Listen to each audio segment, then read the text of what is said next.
ito ay rated SPG, striktong patnubay at gabay ng magulang ang kailangan. Isang mapagpalang araw mga kapamilya and welcome back. Sa mga oras na ito, nagdurusa at nagluluksa si Tanggol matapos pumanaw ang kanyang pinakamamahal na amang si Ramon. Halos hindi niya matanggap ang pagkawala ng kanyang papa, kaya kitang-kita ang matinding sakit at emosyon sa kanyang puso. Pero sa kabila ng lahat ng ito, nagkaroon ng malaking pagbabago sa Maynila.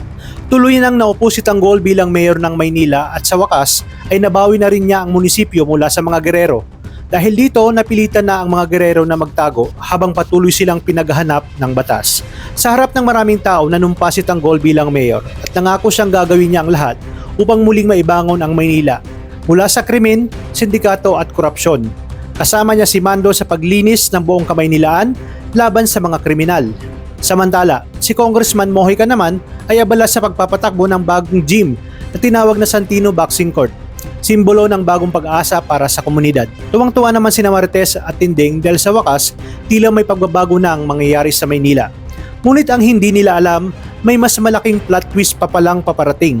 Hindi makakapayag sina Roberto at Miguelito na hindi makapaghiganti, kaya pinuntahan pa nila si Rigor sa kulungan.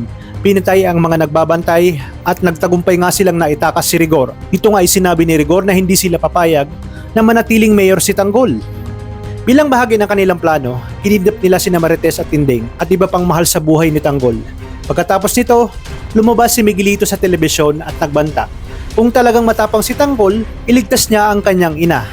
Dahil dito, hindi nagdalawang isip si Tanggol at isinuot niya ang kanyang proteksyon at agad na pinuntahan ang lugar kung saan bihag ang kanyang inang si Marites.